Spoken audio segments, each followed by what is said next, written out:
భద్రాద్రి కొత్తగూడెం జిల్లా భద్రాచలం గిరిజన అభివృద్ధి సంస్థ ఐటీడీఏ పీఓబి రాహుల్ మాట్లాడుతూ Srirama joint liability millet biscuit unit తయారు చేసిన మిల్లెట్ బిస్కెట్ల ఘనత జాతీయ స్థాయి వరకు వెళ్లి భద్రాద్రి కొత్తగూడెం జిల్లా మరియు ఐటీడీఏ భద్రాచలం పేరును భారత ప్రధాని నరేంద్ర మోడీ ప్రస్తావించి ప్రశంసలు కురిపించడం చాలా ఆనందంగా ఉందని, అందుకు మహిళలకు ప్రత్యేక కృతజ్ఞతలు తెలుపుతున్నట్లు ఆయన తెలియజేశారు. ఈ కార్యక్రమంలో ఏవో సున్నం Rambabu, AE tribal welfare Harish, ACMO Ramesh, TA Srinivas, manager ఆది నారాయణ తదితరులు పాల్గొన్నారు.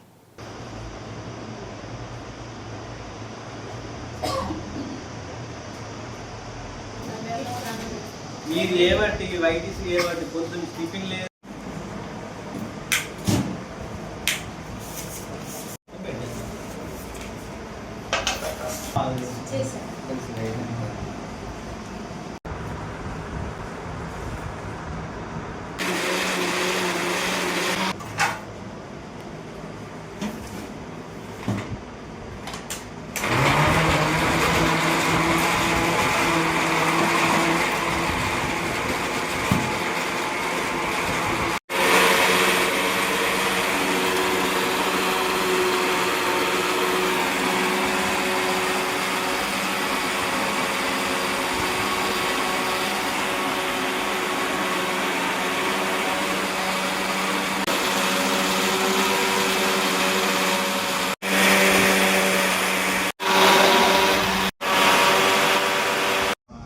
దినము ఆనరబుల్ పిఎం శ్రీ నరేంద్ర మోడీ గారు మన్ కీ బాత్లో మన భద్రాచలం ఐటీడీఏ పరిధిలో నడుస్తున్న భద్రాద్రి మిల్లెట్ మ్యాజిక్ యొక్క ప్రోడక్ట్స్ గురించి చెప్పడం జరిగింది. బేసిక్గా వీళ్ళు మన నలుగురు ఆదివాసీ మహిళలు 2019లో శ్రీ భద్రాద్రి శ్రీరామ లయబిలిటీ గ్రూప్ అని పెట్టేసి శానిటరీ నాప్కిన్స్ ఐటీడీఏ నుంచి ఎంఎస్ఎంఈ యూనిట్ 14 lakhs కాస్ట్తో పెట్టించడం జరిగింది. వాళ్ళు చాలా సక్సెస్ఫుల్గా త్రూఅవుట్ మన రాష్ట్రం మొత్తంలో ఉన్న అన్ని ట్రైబల్ వెల్ఫేర్ స్కూల్స్, హాస్టల్స్కి వాళ్ళు శానిటరీ నాప్కిన్స్ సప్లై చేయడం జరిగింది. తర్వాత కోవిడ్ టైంలో కొద్దిగా వాళ్ళకు సప్లై లేక ఇబ్బందులు జరిగాయి. బట్ కోవిడ్ తర్వాత మళ్ళీ దే రివైవ్ లైక్ ఫియనిక్స్. మంచిగా వాళ్ళకు ప్రతి 3 నెలలకు ఒకసారి supply up to 50,000 sanitary napkins మా ఇన్స్టిట్యూషన్స్ కోసం ఇస్తున్నారు వాళ్ళు. అట్లా ప్రతి సంవత్సరం కూడా 3 సార్లు ఇస్తున్నారు. దీని నుంచి వాళ్ళకు వాళ్ళ జాయింట్ లయబిలిటీ గ్రూప్ ఎంఎస్ఎంఈకి turn over up to 20 lakhs వస్తుంది. బట్ 3 నెలలు వాళ్ళు సప్లై చేస్తారు, తర్వాత కొద్దిగా బ్రేక్ ఉంటుంది అని చెప్పేసి వాళ్ళే ఉత్సాహంగా మేము ఇంకా ఏమైనా చేస్తాం సార్, మాకు కెపాసిటీ ఉంది, ఆ స్కోప్ ఉంది కాబట్టి, మేము కష్టపడే గుణం మాకు ఉంది కాబట్టి మేము ఇంకా ఏమైనా ప్రోడక్ట్స్ మేము సప్లై చేయడానికి రెడీగా ఉన్నాము, అవకాశం కల్పించండి అని they approach then PO ITDA గారు. సో అప్పుడు పిఓ ఐటీడీఏ గారు, జేడీఎం అండ్ వాళ్ళు అంతా కలిసి ప్లాన్ చేసుకొని ఏం చేస్తే బాగుంటుంది అని చర్చ చేసిన తర్వాత వాళ్ళు హైదరాబాద్లో ఈ న్యూట్రిషన్ ప్రోడక్ట్స్ అంటే మన ఫుడ్ ప్రోడక్ట్స్ చేయడానికి ట్రైనింగ్ తీసుకున్నారు. వచ్చిన తర్వాత వాళ్ళు కొన్ని బిస్కెట్స్ తయారు చేయడం స్టార్ట్ చేశారు. రాగులతో కానీ, సామలతో కానీ, కొర్రలతో కానీ. అవి చాలా మంచి టేస్ట్ రావడము స్టార్ట్ అయింది. మెల్లమెల్లగా వాళ్ళకు ఆర్డర్స్ రావడం కానీ, వాళ్ళ మార్కెటింగ్ పెరగడం కానీ జరిగింది. తర్వాత మన మెయిన్గా మనకు భద్రాచలంకి మెయిన్ అట్రాక్షన్ శ్రీ సీతారామ ఆలయము. అక్కడ ఒక ఐటీడీఏకి ఒక స్టోర్ పెట్టించి దాంట్లో అన్ని ఐటీడీఏ ప్రోడక్ట్స్ ఇట్లాంటివి అమ్మడం స్టార్ట్ చేసాము. దాంట్లో మేజర్గా కూడా ఈ రాగి బిస్కెట్లు, కొర్ర బిస్కెట్లే ఎక్కువ పోతున్నాయి. వీళ్ళు మంచి క్వాలిటీతో అన్నీ కూడా ఒరిజినల్గా పొలంలో పండించే రైతులతోనే డైరెక్ట్ కొంటున్నారు.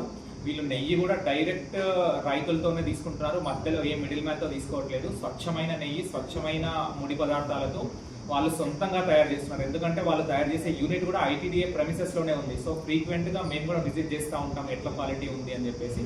సో చాలా స్వచ్ఛమైన ప్రోడక్ట్స్ చేస్తున్నారు కాబట్టి, సరసమైన ధరల్లో పెట్టారు కాబట్టి వాళ్ళకు మెల్లగా మార్కెటింగ్ అవకాశాలు పెరుగుతున్నాయి. సో టెంపుల్ దగ్గర ఇచ్చిన స్టాల్లో వాళ్ళకు మంచి మార్కెటింగ్ అవుతుంది. తర్వాత మీ అందరికీ తెలుసు, మనము టెంపుల్ తర్వాత మెయిన్ టూరిజం అట్రాక్షన్ లాగా ఐటీడీఏలో మనము ట్రైబల్ మ్యూజియాన్ని డెవలప్ చేశాము. మంచి స్పందన వస్తుంది. దాంట్లో కూడా మనకు ఈవినింగ్స్ వీళ్ళు ప్రోడక్ట్స్ పెట్టుకొని అమ్ముతున్నారు. ఇంకొక బెస్ట్ థింగ్ వీళ్ళు చేస్తున్నది ఏంటి అంటే, ఈ ఇప్పుడున్న జనరేషన్లో ఇన్ని అనారోగ్య సమస్యలు ఎర్లీ ఏజ్లో వస్తున్నప్పుడు ఈ మిల్లెట్స్ యొక్క ఉపయోగాలు ఏంటి, రాగుల వల్ల కానీ ఈ వీటి వల్ల ఏముంది అని వాళ్ళు మ్యూజియంకి వస్తున్న సందర్శకులకు చెప్పడంతో పాటు వాళ్ళ ప్రోడక్ట్స్ అమ్ముతున్నారు. దాంతోపాటు మన హానరబుల్ మినిస్టర్స్ కానీ, హానరబుల్ డిగ్నటరీస్ వచ్చినప్పుడైనా స్టాల్స్ పెడుతున్నారు. తర్వాత శిల్పారామంలో మన జిల్లాకు ఒక స్టాల్ ఉంది, దాంట్లో కూడా వాళ్ళు ప్రోడక్ట్స్ ఇస్తున్నారు. ట్రైఫెడ్ వాళ్ళు అప్రోచ్ అయినప్పుడు రాష్ట్రపతి భవన్లో మనకు స్టాల్స్ పెట్టుకోవడానికి అవకాశం ఇచ్చినప్పుడు మనం మొత్తం ఇక్కడ నుంచి రెండు ప్రోడక్ట్స్ వెళ్ళాయి. అందులో వీళ్ళు అమ్ముతున్న ఈ బిస్కెట్స్ కూడా ఒకటి. అక్కడ కూడా రాష్ట్రపతి గారు వీళ్ళు స్వయంగా వీళ్ళని విజిట్ చేసి అప్రిషియేషన్ చేశారు. అక్కడే మన్ కీ బాత్లో పెట్టాలి అన్న ఆలోచన మొదలైంది. రాష్ట్రపతి భవన్లో వీళ్ళ ప్రోడక్ట్స్ యొక్క గొప్పతనం గురించి రాష్ట్రపతి గారు స్వయంగా చూడటం. సో చాలా మంచిగా చేస్తున్నారు. మనకు ఇప్పుడున్న జనరేషన్లో ఎక్కువగా విటమిన్ ఏడిఈకే సమస్యలు వస్తున్నాయి, ప్రోటీన్ లేదన్న సమస్యలు వస్తున్నాయి. ఇవన్నీ కూడా ఈ బిస్కెట్స్లో లభిస్తున్నందున వీళ్ళకి మంచి ఆదరణ లభిస్తుంది.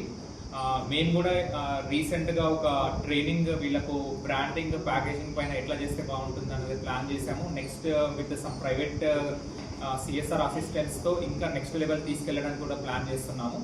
సో ఐ రిక్వెస్ట్, ఇప్పుడు మనకు ఆనరబుల్ పిఎం లెవెల్ వ్యక్తి మన భద్రాచలంలో దొరుకుతున్న ఈ ప్రోడక్ట్స్ గురించి మాట్లాడారు అంటే వీటి విశిష్టత ఏంటో అందరూ అర్థం చేసుకోవాలి. నెక్స్ట్ మనం లోకల్ భద్రాచలం, కొత్తగూడెం, ఖమ్మంలో ఉండే మార్కెట్స్లో కానీ లేకపోతే ఈ డీమార్ట్, మోర్ ఇట్లాంటి షాప్స్ వాళ్ళలో కూడా మేము అమ్మించడానికి ట్రై చేస్తాము. ఎందుకంటే ఆనరబుల్ పిఎం ఇన్ఛార్జ్ చేస్తారు కాబట్టి వీళ్ళకి ఇంకా మంచి బ్రాండ్ వచ్చినట్టు. సో ఇంకా కొంచెం ప్యాకేజింగ్ మార్చడము, వీళ్ళకు బ్రాండింగ్ కోసం మేము ఇంకా ట్రై చేసి ఇట్లాంటి చైన్స్తో కూడా పెట్టడానికి ట్రై చేస్తాము. ఐటీడీ నుంచి మేము అన్ని ఇట్లాంటి ప్రోడక్ట్స్కి సపోర్ట్ చేయడానికి ఎప్పుడు ముందుంటాము. బట్ మేము సపోర్ట్ ఇచ్చినందువల్లనే ఇది సాధ్యం అవ్వలేదు. ఆ నలుగురు మహిళలు వాళ్ళు ఎంతో కృషి చేసి వాళ్ళకు ఉన్నదానితోనే సంతృప్తి పొందక ఇంకా డెవలప్ అవ్వాలి, మేము ఉన్నతమైన స్థానానికి వెళ్ళాలి అన్న వాళ్ళ పట్టుదలనే దీనికి ఇంత సక్సెస్ అవ్వడానికి సాధ్యము. సో నేను మీ ముందు వాళ్ళని కూడా చాలా అప్రిషియేట్ చేస్తున్నాను. ఇదే హోప్తో, ఇదే ఉత్సాహంతో